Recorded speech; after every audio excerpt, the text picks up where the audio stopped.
Grandma high tech ಹಿಟ್ಟಿನ ಗಿರಣಿ, ಉತ್ತಮ ಹಿಟ್ಟಿಗಾಗಿ ಅತ್ಯುತ್ತಮ ಹಿಟ್ಟಿನ ಗಿರಣಿ. ಈ ಒಂದು ಮಷೀನ್ನ ಮೂಲಕ ಗಂಟೆಗೆ 8 ರಿಂದ 10 kg ಹಿಟ್ಟನ್ನು ಬೀಸ್ಬೋದು. ಒಂದು ದಿನಕ್ಕೆ 1 ಕ್ವಿಂಟಲ್ವರೆಗೂ ಹಿಟ್ಟನ್ನು ಬೀಸ್ಬೋದು. ಅದು 35 ಪೈಸೆ ಪ್ರತಿ kg ಅಂತೆ. ಗ್ರೈಂಡ್ಮಾ ಹೈಟೆಕ್ ಹಿಟ್ಟಿನ ಗಿರಣಿಯು 35 ವರ್ಷಗಳ ಗ್ಯಾರಂಟಿಯನ್ನು ಹೊಂದಿದೆ ಮತ್ತು ಅದರಲ್ಲಿರುವ ಮೋಟರ್ 5 ವರ್ಷಗಳ ಗ್ಯಾರಂಟಿಯನ್ನು ಹೊಂದಿದೆ. ಒಂದು ಸಲ ತಗೊಂಡ್ರೆ ಚಿಂತೆ ಮಾಡೋ ಅವಶ್ಯಕತೆ ಇರೋದಿಲ್ಲ. ಶುದ್ಧವಾದ ಮತ್ತು ರುಚಿಕರವಾದ ಹಿಟ್ಟನ್ನು ಬೀಸಿಕೊಳ್ಳಲು ಗ್ರೈಂಡ್ಮಾ ಹೈಟೆಕ್ ಹಿಟ್ಟಿನ ಗಿರಣಿಯನ್ನು ಇವತ್ತೇ ಆರ್ಡರ್ ಮಾಡಿ. ಕಾಣ್ತಾ ಇರೋ ನಂಬರ್ಗೆ ಮತ್ತು ವಿಳಾಸಕ್ಕೆ ಒಮ್ಮೆ ಭೇಟಿ ಕೊಡಿ.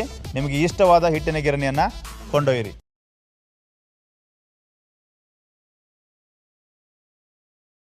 ಎಲ್ಲರಿಗೂ ನಮಸ್ಕಾರ. ನಮ್ಮ ಪೌರಾಣಿಕ ಕಥೆಗಳಲ್ಲಿ ರಾಮ ಸುಗ್ರೀವರ ದೋಸ್ತಿಯನ್ನ, ಕೃಷ್ಣ ಸುಧಾಮರ ದೋಸ್ತಿಯನ್ನ ಅತ್ಯುತ್ತಮವಾಗಿ ಹೇಳಿದ್ದಾರೆ. ಯಾವ ರೀತಿ ನಾವು ದೋಸ್ತಿನ ಮಾಡಬೇಕು ಅನ್ನೋದನ್ನ ಅದರಲ್ಲಿ ತಿಳಿಸ್ಕೊಡ್ತಾರೆ. ಈ ಶಾರ್ಟ್ ಫಿಲ್ಮ್ ಕೂಡ ಅದೇ ರೀತಿಯ ಪ್ರೇರಣೆ ನೀಡುವಂಥ ದೋಸ್ತಿ ಬಗ್ಗೆ ಇರುವಂಥ ಒಂದು ಕತೆ. ಹಲೋ ಹಲೋ ಮಾಲಕ್ರ, ಹಲೋ ಹಲೋ, ಅಮ್ಮನ ಆಪ್ರೇಷನ್ ಬೇರೆ ದುಡ್ಡು ಇಲ್ಲ. Sir hello hello sir. ಹಾಂ ಅದೇ ಸರ್, ಅಮೌಂಟ್ ಹೇಳಿದ್ನಲ್ಲ ಸರ್, ಅಮ್ಮನ ಆಪ್ರೇಷನ್ದು ರೀ. ಹಾಂ ಸಾಯಂಕಾಲ ರೀ. ಸರಿ ಸರ್, ಕಾಲ್ ಮಾಡ್ತೀನಿ ರೀ.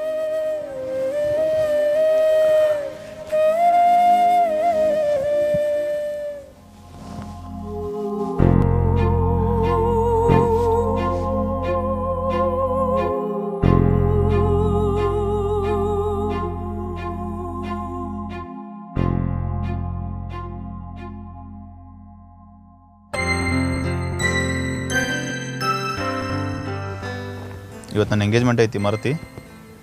ಇಲ್ಲ, ಅದು ಅಲ್ಲೇ ಬರ್ಬೇಕನ್ನಾಕತ್ತಿದ್ದು.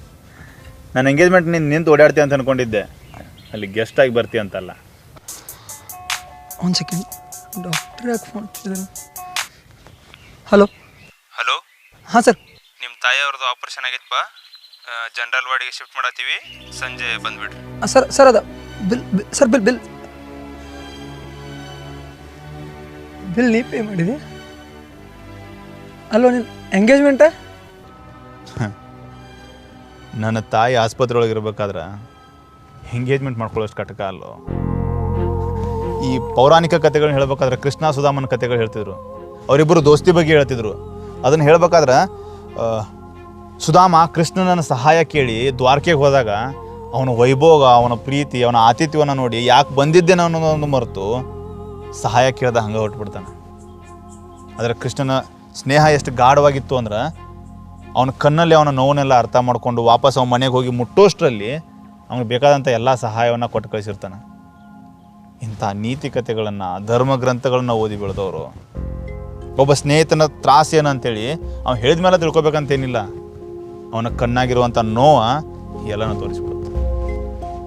ಒಬ್ಬ ದೋಸ್ತ ಖುಷಿಯಾಗಿದ್ದಾಗ ಪಾರ್ಟಿ ಕೊಡಿಸ್ ದೋಸ್ತ ಅಂತೇಳಿ ಎಷ್ಟು ಹಕ್ಕ ಸಿರಿ ಕೇಳ್ತೀವೋ, ಅವ್ನು ಕಷ್ಟದಾಗಿದ್ದಾಗ ಅವನಿಗೆ ಬೆನ್ನಾಗಿ ನಿಲ್ಬೇಕಾಗಿರೋದು ಕೂಡ ನಮ್ಮ ಕರ್ತವ್ಯ ಐತಿ. ನನಗೆ ಗೊತ್ತಿರೋ ದೋಸ್ತಿ ಒಂದೇ ದೋಸ್ತ ಖುಷಿಯಾಗಿದ್ದಾಗ ನಾವು ನಗನಗತ ಅವನ ಬೆನ್ನ ಹಿಂದೆ ನಿಂತಿರಬೇಕು. ಅವ್ನಿಗೆ ಕಷ್ಟ ಇದ್ದಾಗ ಅವನ್ನೆಲ್ಲನೂ ಎದುರಿಸಿ ಅವನ ಮುಂದೆ ನಿಂತಿರಬೇಕು. ಅದು ನನಗೆ ತಿಳಿದಿರೋ ದೋಸ್ತಿ. ಥ್ಯಾಂಕ್ಸ್ ದೋಸ್ತ. ಥ್ಯಾಂಕ್ಸಾ ದೋಸ್ತ? ನಾವು ಯಾವತ್ತಿಬ್ಬರು ದೋಸ್ತರು ಅಂತೇಳಿ ಒಬ್ಬರ ಹೆಗಲ ಮೇಲೆ ಒಬ್ಬರು ಕೈ ಹಾಕಿದ್ವೋ ಅವತ್ತ ನಮ್ಮಿಬ್ಬರು ತಾಯಿ ಒಬ್ಬಕ್ಕೆ ಅಂತೇಳಿ ಫಿಕ್ಸ್ ಆಯಿತು. ಸಣ್ಣಾಗಿದ್ದಾಗ ನನ್ನ ತಾಯಿನ ಕಳ್ಕೊಂಡೆ. ನಿನ್ನ ತಾಯಿ ನಿನಗೆ ಎದೆ ಹಾಲು ಉಣಿಸಿ ಬೆಳೆಸಿರ್ಬೋದು, ಆದರೆ ನನಗೆ ಕೈ ತುತ್ತು ಕೊಟ್ಟಾಳು. ಆಕೆ ನಿನಗೊಬ್ಬಗ ತಾಯಿ ಅನ್ನೋ ಥರ ಮಾತಾಡಕ್ಕೆ ಹೋಗ್ಬೇಡ. ನನ್ನ ತಾಯಿ ಸೇವೆ ಮಾಡೋ ಸೌಭಾಗ್ಯ ಸಿಕ್ಕೈತಿ. ನಿನ್ನ ಕೈ ಮುಗಿತೀನಿ, ಆ ಅವಕಾಶ ಕಸ್ಕೊಳಕ್ಕೆ ಹೋಗ್ಬೇಡ.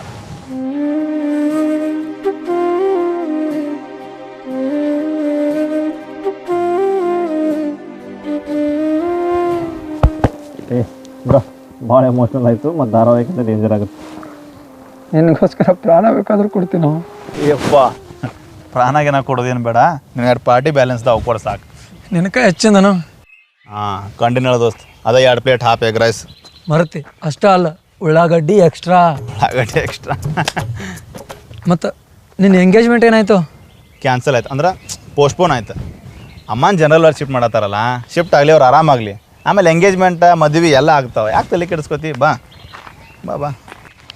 ಮತ್ತು ವೈನಿ ದೋಸ್ತ, friendship is sharing, love is caring.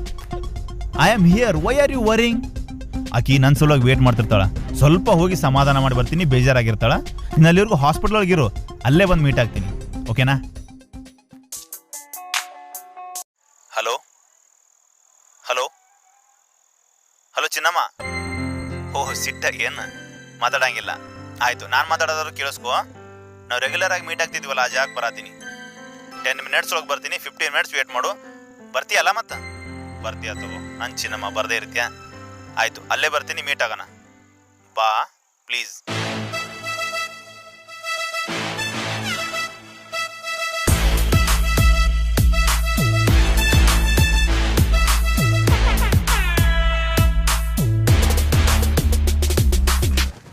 Ganesha ಮತ್ತೆ ಬಂದ. ಹೇ ಚಿನ್ನಮ್ಮ, ಯಾಕೆ ನಿಮ್ಮ ಮೌನ? ಅಂದರೆ ಯಾಕೆ ಈ ಮೌನ? ಏನಾಯಿತು? ಏನಾಯ್ತಾ? ಎಂಗೇಜ್ಮೆಂಟ್ ಕ್ಯಾನ್ಸಲ್ ಆಗೈತಿ. ನಿಂಗೆ ಏನು ಅನ್ಸತ್ತಿಲ್ಲ? ಅನ್ಸತೈತಿ. ಏನು ಅನ್ಸತ್ತೈತಿ? ಈ ಮಳೆ ಗಾಳಿ ತಂಪು ವಾತಾವರಣ ನೋಡಿದ್ರೆ ಚಹಾ ಕುಡಿಬೇಕು ಅನ್ಸತೈತಿ. ಬಾ ಚಹಾ ಕುಡಿ. ನಿಂಗೆ ಸ್ವಲ್ಪನೂ ಸೀರಿಯಸ್ನೆಸ್ ಇಲ್ಲಲ್ಲ? ನಂಗೆ ಒಂದು ಕ್ಲಿಯರ್ ಮಾಡು, ನಿಂಗೆ ಲವ್ ಬೇಕಾ ಫ್ರೆಂಡ್ಶಿಪ್ ಬೇಕಾ? ಈಗ ಸದ್ಯಕ್ಕೆ ನನಗೆ ಚಹಾ ಬೇಕು. ಬಾ ನೋಡು, ನಿನಗೇನಾದರೂ ಆದರೆ ನಾನು ಇರಲ್ಲ ಅನ್ನೋದು ಈ ಲವ್, ಆದರೆ ನಾನು ಇರೋವರೆಗೂ ನಿನಗೇನೂ ಆಗ್ಬಿಡಲ್ಲ ಅನ್ನೋದು ಫ್ರೆಂಡ್ಶಿಪ್. ಇವೆರಡೂ ಕೂಡ ಜೀವನದಲ್ಲಿ ಮುಖ್ಯನೇ. ನಮ್ಮಣ್ಣ ಅಪ್ಪು ಬಾಸ್ ಪುನೀತ್ ರಾಜ್ಕುಮಾರ್ ಅವರ ಹುಡುಗರ ಸಿನಿಮಾದಲ್ಲಿ ಒಂದು ಲೈನ್ ಬರುತ್ತೆ, ನಾವೇನು ಒಂದೇ ಗರ್ಭ ಹಂಚಿಕೊಂಡವರು ಅಲ್ಲ, ಸ್ನೇಹನೇ ನಮ್ಮ ತಾಯಿ ಅಲ್ಲೇವ ಭೇದ ಇಲ್ಲ ಅಂತ. ಈ ಸ್ನೇಹ ಅನ್ನೋದು ನಮ್ಮ ತಾಯಿ ಆದಮೇಲೆ ಅವನು ನಾನು ಅಣ್ಣ ತಾನೆ, ಆ ತಾಯಿ ನಮ್ಮಿಬ್ಬರಿಗೂ ತಾಯಿ ತಾನೆ, ಅದಕ್ಕೋಸ್ಕರ ಹೋಗಿದ್ದಷ್ಟೇ ನಾನು. ನೀನೇನು ಫ್ರೆಂಡ್ ತಾಯಿ ಸಲುವಾಗಿ ಇಷ್ಟೆಲ್ಲ ಮಾಡ್ಲಿಕ್ಕತ್ತಿಯಲ್ಲ, ನಂಗೆ ಖುಷಿ ಆಯ್ತು ನಿನ್ನ ಮೇಲೆ. ಮಾಡು, ಬೇಡ ಅನ್ನಂಗಿಲ್ಲ. ಆದ್ರೆ ಒಂದು ನೆನಪಿರಲಿ, ಎಲ್ಲ ಫ್ರೆಂಡ್ಸು ಕೊನೆವರೆಗೂ ಬರಂಗಿಲ್ಲ. ಮಧ್ಯದಲ್ಲಿ ಮೋಸ ಮಾಡಿ ಹೋಗೋ ಜನರ ಭಾಳ ಇರ್ತಾರೆ. ಇದು ನೆನಪಿರಲಿ. ಹೌದು, ಈ ಜಗತ್ನಾಗ ಮೋಸ ಮಾಡೋ ಭಾಳಷ್ಟು ಜನ ಸ್ನೇಹಿತರಿದಾರ. ಆದರೆ ನನಗೂ ನಿನಗೇನು ಗೊತ್ತು ಮೋಸ ಮಾಡೋಕೆ ಅವ್ನಿಗೆ ಏನು ಅನಿವಾರ್ಯತೆ ಇತ್ತು ಅಂತ. ಅದ್ರಾಗೂ ಕೆಲವೊಂದು ಜನ ಮೋಸ ಮಾಡಬೇಕು ಅಂತಲೇ ಫ್ರೆಂಡ್ಶಿಪ್ ಮಾಡೋರು ಸಿಕ್ಕಾಪಟ್ಟೆ ಜನ ಅದಾರ. ನೋಡು, ಈ ಮೋಸ ಅನ್ನೋದು ನಾವೇನಿನ ಪಾಯಿಂಟ್ ಆಫ್ ವ್ಯೂನಲ್ಲಿ ನನಗೆ ಅನುಕೂಲ ಇತ್ತು ಅಂದರೆ ಅವ್ನು ಒಳ್ಳೆಯವನು, ನನಗೆ ಅನುಕೂಲ ಇಲ್ಲ ಅಂದರೆ ಅವ್ನು ಮೋಸಗಾರ ಅಷ್ಟೇ.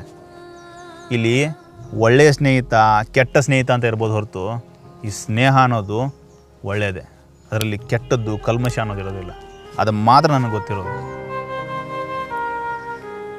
ನೀನೇನು ಫ್ರೆಂಡ್ಶಿಪ್ ಬಿಡಂಗಿಲ್ಲಲ್ಲ? ಫ್ರೆಂಡ್ಶಿಪ್ ಬಿಡೋದ? ನೋಡು, ಈ ಸಿಗರೇಟು ಡ್ರಿಂಕ್ಸ್ಗೆ ಅಡಿಕ್ಟ್ ಆಗಿದ್ರೆ ಬಿಟ್ಬಿಡು ಅಂದ ತಕ್ಷಣ ಬಿಟ್ಬಿಡ್ಬೋದು. ಆದರೆ ನಾವು ಅಡಿಕ್ಟ್ ಆಗಿರೋದು ಫ್ರೆಂಡ್ಶಿಪ್ಗೆ. ಅದು ಹೆಂಗೆ ಬಿಡೋಕ್ಕಾಗತ್ತೆ? ಈ ಅಡಿಕ್ಷನ್ ಹೋಗೋದು ಈ ಜೀವ ಹೋದ್ಮೇಲೆ, ಅದಕ್ಕಿಂತ ಮುಂಚೆ ಅಲ್ಲ. ಅರ್ಥ ಮಾಡ್ಕೊ. ನಂಗೆ ಗೊತ್ತು, ನೀನು ಒಳ್ಳೆ ಗುಣಕ್ಕೆ ನೀ ಎಲ್ಲ ಒಳ್ಳೇದೇ ಯೋಚನೆ ಮಾಡ್ತಿ, ಮತ್ತು ಒಳ್ಳೇದೇ ಆಗುತ್ತಾ. ನೀ ಭಾಳ ತಲೆ ಕೆಡ್ಸ್ಕೋಬೇಡ. ಯಾವತ್ತೂ ನಾನು ನಿನ್ನ ಜೊತೆನೇ ಇದ್ದೇ ಇರ್ತೀನಿ. ಅದಕ್ಕೆ ನೀನು ನನಗೆ ಇಷ್ಟ ಆಗೋದು.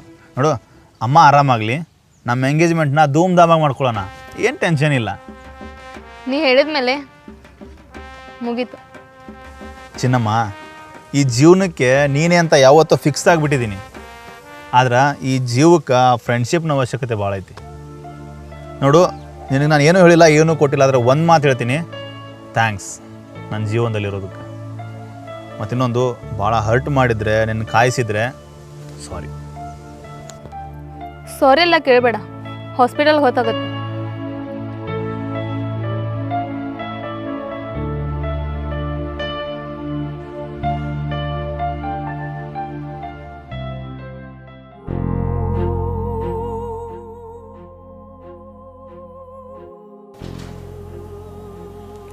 ಅಮ್ಮ, ಹೇಗಿದ್ದೀರಿ?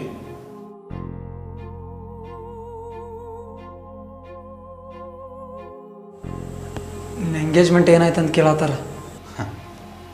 ಎಂಗೇಜ್ಮೆಂಟಾ? ಆಕಿ ಹುಡುಗಿ ಓಡಲ್ಲಮ್ಮ.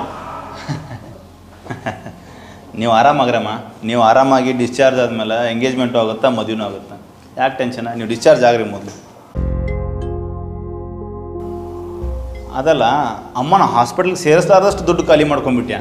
ಇಷ್ಟು ದಿನ ದುಡ್ದಿದ್ದೆಲ್ಲ ಎಲ್ಲೋಯ್ತು?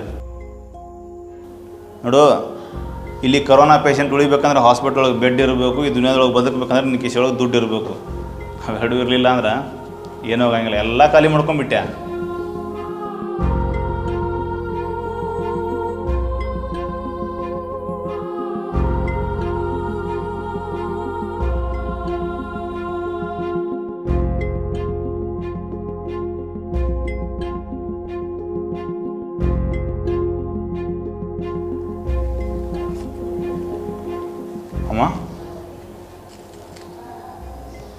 ಏನಿದು? ನಿನ್ನ ಎಂಗೇಜ್ಮೆಂಟ್ ಸಲುವಾಗಿ ಮಾಡಿಸಿದ್ದಪ್ಪ. ಈಗ ಯಾಕೆ ದುಡ್ಡು ಖರ್ಚು ಮಾಡಿದ್ಯೋ? ಅದು ಹೋಗಲಿ ಬಿಡು, ಅಮ್ಮನ ಹಾಸ್ಪಿಟ್ಲಿಗೆ ಸಮಸ್ಯೆ ಆದಾಗಿದ್ದು ಮಾರಬೇಕಿಲ್ಲ? ಹಲೋ, ನಾನು ನಿನ್ನ ಸಲುವಾಗಿ ಏನೂ ಮಾಡಿಲ್ಲ. ಮಾಡಿದ್ರೆ ಅದ ಒಂದು 2 ಪ್ಲೇಟ್ ಹಾಫ್ ಎಗ್ ರೈಸ್ ಭಾಳ ಇಷ್ಟಪಟ್ಟಿದ್ದೀನಿ, ತೊಗೊಂಡು ಬಂದಿದ್ದೀನಿ. ಮಾರಕ್ಕೆ ಮನಸ್ಸಾಗಲಿಲ್ಲ. ಸ್ನೇಹ ಅನ್ನೋದು ಒಂದು ಪವಿತ್ರ ಬಂಧ. ಈ ಜಗತ್ತಿನಾಗ ಎಷ್ಟೋ ಜನ ಹೆಣ್ಣು ಹೊನ್ನು ಮಣ್ಣಿನ ಆಶೆಕ್ಕೆ ತಮ್ಮ ಸ್ನೇಹನ ಕಳ್ಕೊಂಡಾರ. ಆದ್ರೆ ನಿಮ್ಮೊಬ್ಬರದು ಹಂಗಲ್ಲ. ನಿಮ್ಮ ಸ್ನೇಹ ಶಾಶ್ವತವಾಗಿರ್ತೈತಿ. ಹೇ ದೋಸ್ತ, ಲವ್ ಅಂದರೆ ಕೇರಿಂಗು, ಫ್ರೆಂಡ್ಶಿಪ್ ಅಂದರೆ sharing. Why are you worrying? ನಮಸ್ಕಾರ. ಪ್ರತಿ ಪ್ರಯತ್ನಕ್ಕೂ ಅದರದೇ ಆದ ಶ್ರಮವಿರುತ್ತದೆ. ನಿಮ್ಮ ಮನೋರಂಜನೆಗೆ ಮತ್ತು ಉತ್ತಮ ಸಮಾಜದ ನಿರ್ಮಾಣಕ್ಕೆ ನಮ್ಮ ಪ್ರಯತ್ನಗಳು ಹೀಗೆ ಸಾಗಲಿವೆ. ನಿಮ್ಮ ಪ್ರೋತ್ಸಾಹದ ಅವಶ್ಯಕತೆ ನಮಗಿದೆ. ನಿಮ್ಮ ಪ್ರೋತ್ಸಾಹ ಯಾವತ್ತೂ ಇದೇ ರೀತಿ ಇರಲಿ. ಜೈ ಹಿಂದ್, ಜೈ ಕರ್ನಾಟಕ. ನಮಸ್ಕಾರ. ಈ ವಿಡಿಯೋದಲ್ಲಿ ತಾಯಿಯ ಮಮಕಾರ, ಸ್ನೇಹದ ಬೆಲೆಯನ್ನು ಹೇಳೋಕೊಟ್ಟಿದ್ವಿ. ನಿಮಗೆ ಈ ವಿಡಿಯೋ ಇಷ್ಟ ಆಗಿರುತ್ತೆ ಅಂತ ಅನ್ಕೊತೀನಿ. ಅಕಸ್ಮಾತ್ ಇಷ್ಟ ಆಗಿದ್ರೆ ಲೈಕ್ ಮಾಡಿರಿ ಮತ್ತು ನಿಮ್ಮೆಲ್ಲ ಆ ನೆಚ್ಚಿನ ಸ್ನೇಹಿತರಿಗೆ ಶೇರ್ ಮಾಡಿರಿ. ನಮ್ಮನ್ನು ಇನ್ನೂ ಹೆಚ್ಚಿನ ವಿಡಿಯೋ ಮಾಡೋದಕ್ಕೆ ಪ್ರೇರೇಪಣೆ ಮಾಡೋದಕ್ಕೆ ದಯವಿಟ್ಟು ಸಬ್ಸ್ಕ್ರೈಬ್ ಮಾಡಿರಿ ಮತ್ತು ಬೆಲ್ ಐಕಾನ್ನ ಪ್ರೆಸ್ ಮಾಡಿರಿ. ಜೈ ಹಿಂದ್, ಜೈ ಕರ್ನಾಟಕ.